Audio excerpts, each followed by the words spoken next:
L'iPhone est un produit accessible, et cette accessibilité, il la doit à sa plateforme, iOS.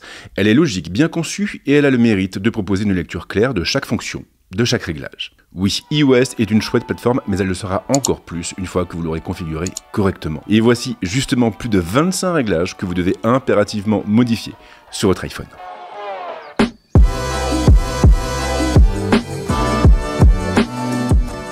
Et on attaque directement avec tous les réglages en lien avec l'écran et l'affichage. Ce n'est pas ici que vous allez passer le plus de temps, mais il y a tout de même deux options que vous devez impérativement connaître. La première option, c'est celle qui consiste à passer le verrouillage automatique sur 30 secondes et donc sur la valeur la plus basse.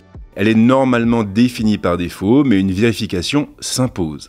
En effet, une durée courte permet d'économiser de la batterie et de sécuriser l'accès à son téléphone. Avec un délai de 30 secondes, vous serez quasiment sûr que personne ne pourra passer derrière vous sur votre iPhone quand vous avez le dos tourné. Le second réglage concerne uniquement les iPhone Pro. Il s'agit en effet de la fonction « Toujours à l'écran ». Une fonction qui permet de continuer à afficher des informations sur l'écran du téléphone lorsqu'il est verrouillé. Oui, et le mieux à faire, c'est de la désactiver complètement, car cette fonction ne sert pas à grand chose. Elle a même un effet contre-productif. Elle va consommer davantage de batterie, et puis surtout, elle va happer votre attention, car vous aurez beaucoup de mal à ne pas prendre votre téléphone en main dès que vous verrez surgir une nouvelle notification.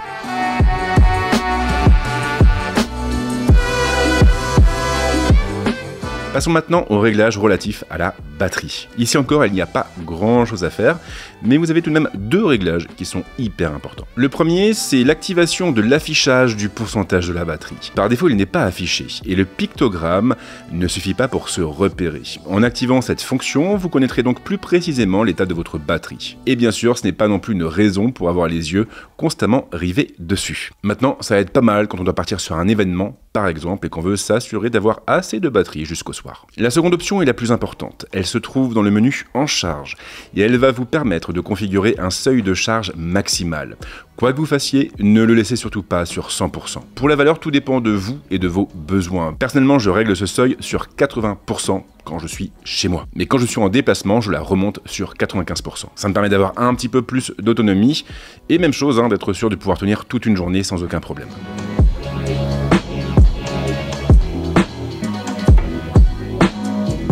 La sécurité, c'est important, et la première chose à faire, bien sûr, c'est de protéger l'accès à votre téléphone. Et une fois encore, il y a quelques réglages, quelques options à connaître. Ils sont tous regroupés dans le menu consacré à Face ID et au code. Commençons avec Face ID. Le système de reconnaissance faciale développé par Apple est parmi les plus sécurisés du marché, et c'est la raison pour laquelle vous devez en user et en abuser.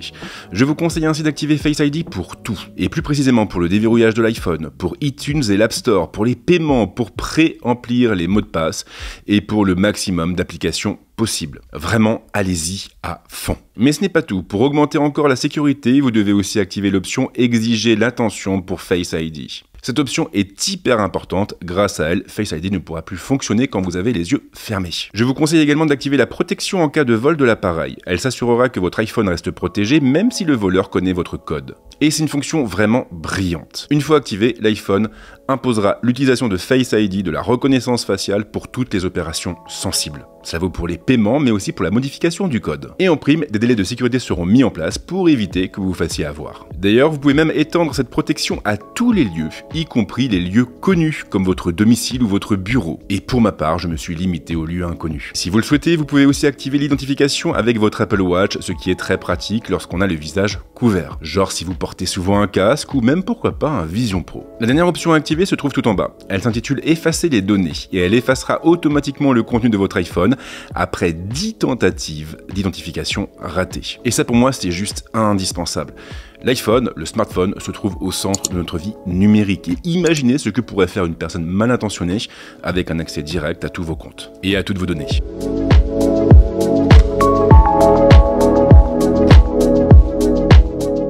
La confidentialité se trouve au cœur de la stratégie commerciale menée par Apple. Et sans surprise, iOS propose de nombreux réglages en la matière. Oui, et il y en a deux que vous devez absolument connaître. Pour commencer, rendez-vous dans le menu Suivi et désactivez simplement l'option Autoriser les demandes de suivi des apps. Vous avez dû le remarquer, mais lorsque vous lancez une application pour la première fois, elle vous demande si vous l'autorisez. à vous suivre. Et si vous l'acceptez, eh bien elle pourra voir tout ce que vous faites avec les autres applications, mais aussi sur Internet. Il est donc préférable de refuser le suivi. Et justement, en désactivant l'option que je viens de vous montrer, toutes les demandes de suivi seront automatiquement refusées. La seconde option va vous agacer. Elle va vous agacer parce qu'elle va vous forcer à passer en revue chaque application installée sur votre iPhone. Vous allez en effet devoir vous rendre dans le menu service de localisation et passer sur chaque application pour basculer l'option intitulée autoriser l'accès à votre position sur la valeur lorsque l'app est active. C'est long, c'est pénible, mais c'est indispensable. C'est indispensable parce que ça va vous assurer qu'aucune application ne peut vous suivre lorsqu'elle est inactive.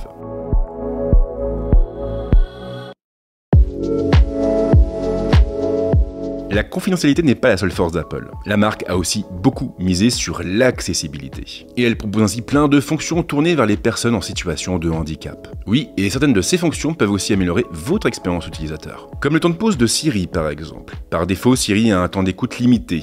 Et si vous n'êtes pas assez rapide, il se désactive. Vous pouvez l'augmenter en allant dans le menu consacré à l'assistant et en passant la durée d'écoute à prolongée ou maximale. Ce qui peut être assez pratique quand vous avez un peu de mal à formuler votre pensée ou à trouver la bonne requête, ce qui m'arrive d'ailleurs très souvent. Tant que vous êtes dans ce menu, je vous conseille aussi d'activer l'option « Toujours détecter Siri ». Grâce à ce système, la détection de la fameuse phrase clé fonctionnera même lorsque l'iPhone est posé face contre terre ou lorsqu'il se trouve dans votre poche. La dernière option que je veux vous présenter se trouve dans le menu « Toucher ». Il s'agit du réglage intitulé « Ne pas raccrocher au verrouillage » et je vous recommande chaudement de l'activer.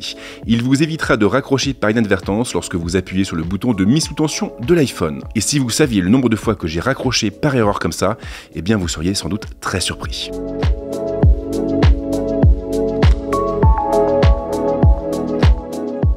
Jusqu'à présent, on s'est beaucoup focalisé sur iOS, mais il y a aussi plein de réglages à connaître pour les applications qui sont livrées avec votre iPhone. Et on va commencer avec Safari. Je vous recommande effectivement d'activer 4 options, des options que vous pouvez trouver dans le menu du navigateur, un menu qui se trouve dans la partie intitulée Apps du menu Réglages. Les options en question sont les suivantes. Exiger l'utilisation de Face ID pour déverrouiller la navigation privée, empêcher le suivi intersite, masquer l'IP pour les trackers, et alerte de connexion non sécurisée. En les activant, vous vous assurerez d'être mieux protégé contre les indiscrets et contre les trackers. La dernière option vous alertera même lorsque vous arriverez sur un site non sécurisé. D'ailleurs, on a aussi 2 ou 3 options intéressantes pour le calendrier. Commencez par activer l'option intitulée numéro de semaine. Elle porte bien son nom et elle affichera simplement le numéro des semaines dans la vue calendaire. Ensuite, tapez sur modifier le calendrier par défaut et choisissez simplement le calendrier que l'application devra utiliser par défaut pour la création de l'ensemble de vos rendez-vous, comme le calendrier du boulot ou même un calendrier familial par exemple. Et je vous conseille aussi d'activer une option hyper importante dans Messages. Elle s'intitule Filtrer les expéditeurs inconnus et elle vous aidera à mieux organiser vos messages en les attribuant à 2 catégories, celle des expéditeurs connus et celle des expéditeurs inconnus. C'est un bon moyen de faire un peu de ménage dans sa messagerie et de mieux s'y retrouver. Et pour finir, vous avez 2 options à activer dans Photos. La première est la plus importante, surtout si vous disposez d'un stockage limité. Elle s'intitule Optimiser le stockage de l'iPhone et elle remplacera toutes les photos et les vidéos en pleine résolution par des versions optimisées et moins lourdes. Cela ne veut pas dire que vous perdrez vos images. Les fichiers d'origine resteront en effet stockés sur iCloud. La seconde option va sécuriser l'accès à votre galerie. Il s'agit du réglage Utiliser Face ID.